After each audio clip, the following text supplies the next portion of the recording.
do or die for both teams. So talagang mataas yung pressure sa game na to. I'd say a week from that game number 2 as RDP 30. Third time's the charm. Natin, Renzo, I know you spoke about na may iniinda itong si Louis Noggin.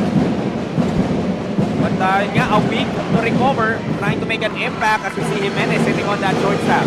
Well, I think you gotta give... Here, taking another look at that pick and roll action through Jimenez.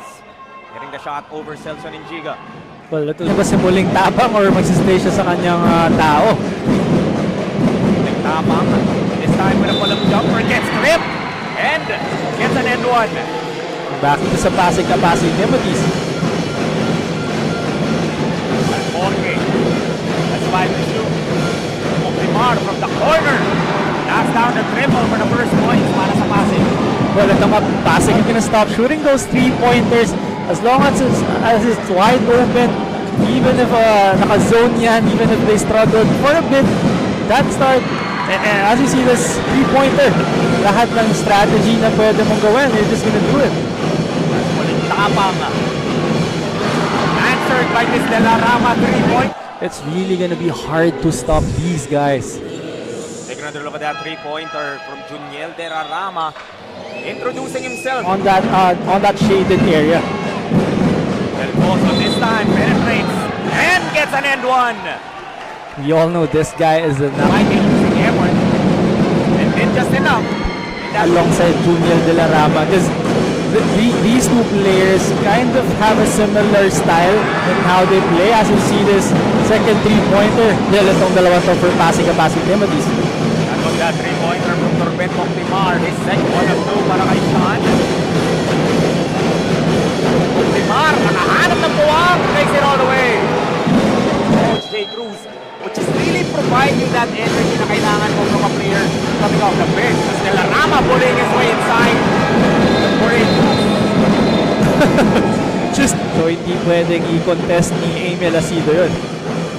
Cruz overshoots once more, but there is Russell Bayani. 3-second game clock, shot clock difference. Muling tapang, missing on the layup, but there for the tip-in.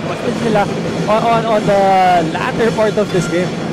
Look at that no look. Noggin connecting with Loren. And I think that Loren. Noggin.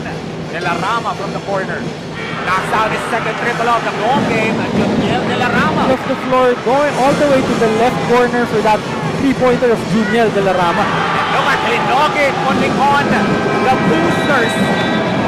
And this is the speed that I'm talking about na gustong-gusto ng Pasig Timothies. And Siya na rin magtatawid. Jimenez. Astiro is open. Knocks down a triple. again, that's a noggin for you. He's gonna keep shooting those. Nice feed. Muling tapang. Connects with Drew Jimenez. Because you're gonna get fouled a lot. There he is. To Jimenez.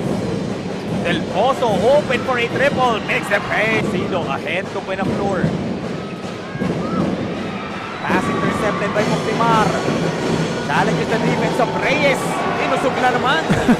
And Ruben Moctimar just all over the floor, playing those passing lanes really well. As we see this, I thought he was gonna go all the way, but this is that move by Ruben Moctimar. Just a smart missed opportunity para kay Koji Buenaflor. Loren with an end one. Out by our... So, ang Pasig Timothies, they have guys like J. Mark Loren who can finish that easily. Juniel. Blocked by Go Cruz. Noggin though recovers. Overshoots. De La Rama offensive rebound. No look to Morales for the bucket. And this is what I'm talking about. If Junior De La Rama gets that rebound, he just knows what to do already. Win a floor. Sasagot naman para sa Antipolo. Alforque. Outside to Bayani. Morales baseline jumper gets it to fall. And that's big para dito sila on that play. Look at that pass. Juniel De La Rama. 10 seconds now sa shot clock ng Antipolo.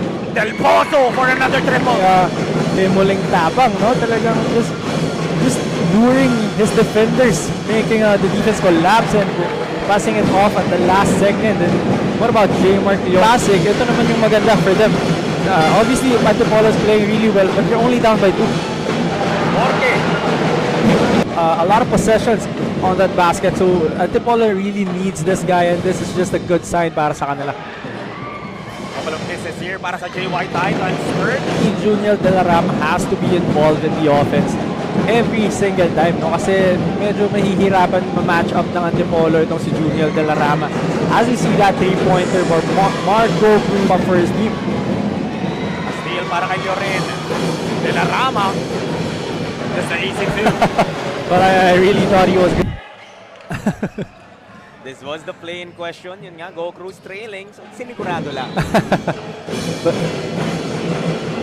Bate pa rin ang Antipolo. 45-43. Lloren feeding Morales for an and one. Well, again, for Pasig, Apasi, Timothy outside, but you also have guys that could attack, and this is a pound-for-pound fitness foul count. Go Cruz with 7 to shoot. Split move, dropping it off with a floor with a finish. With for other players, that's a bad shot, but if you're Russell Del Pozo, that's a good shot. As J-Mark Lloren, maaagawan ni De La Rama. Lloren with a bucket. And it can't of the game. Another assist para kay Junior De La Rama and J-Mark Lloren on the open floor in our third quarter. Open the floor asking for it, likes this matchup between him and Alforque. Trying to back him down. Jimenez, one-hander will fall. And after missing a couple of points, tabla na naman tayo, this time at 49. De La Rama. A 3 on the way, knocking it down from the corner. Morales para sa Pasig. and this guy Finds himself free, thought about it. He will reset to Alforque. Balik kay Norben. He will pull the trigger and will knock down the triple. that was 15 points now para kay Norben Muktimar. Hesitated in the earlier opportunity. Nilinis pa.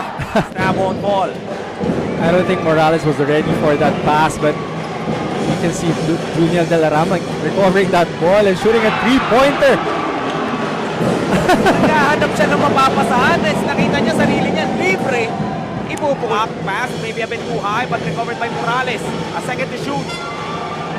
De La Rama off the feed from Alforque.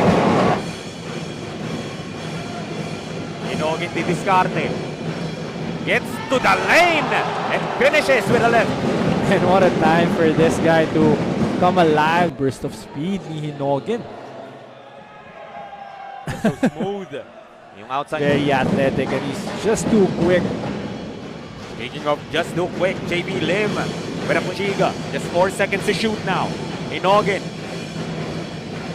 Setting up the jumper from Ortega.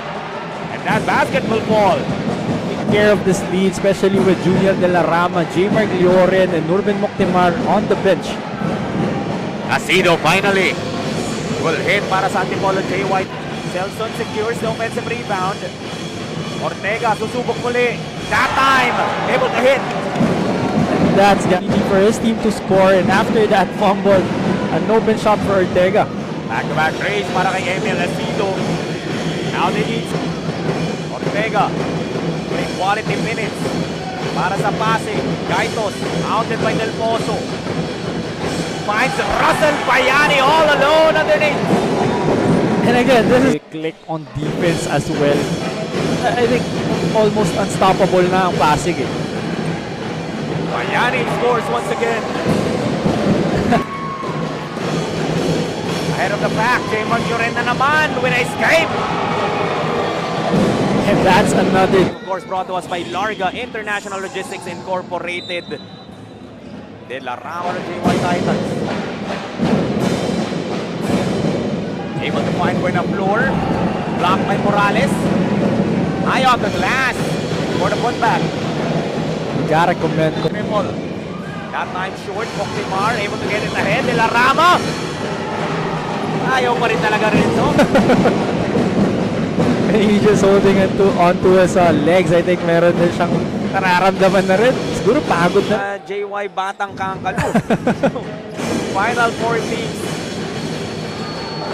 Makikita na nga natin dito sa ating junior MVP. Noggin comes up with a steal. Adds 2 more na madepensahan yung kanilang kampyonato in season number 1. And that 2-3 zone being deployed of Antipolo JY Titans, and after figuring that out, talagang wala na eh. Everything just went their way. Alforque puts the cherry. Bounce back in that game number 2. Speaking of bounce, Arwin Alforque showing us the hops.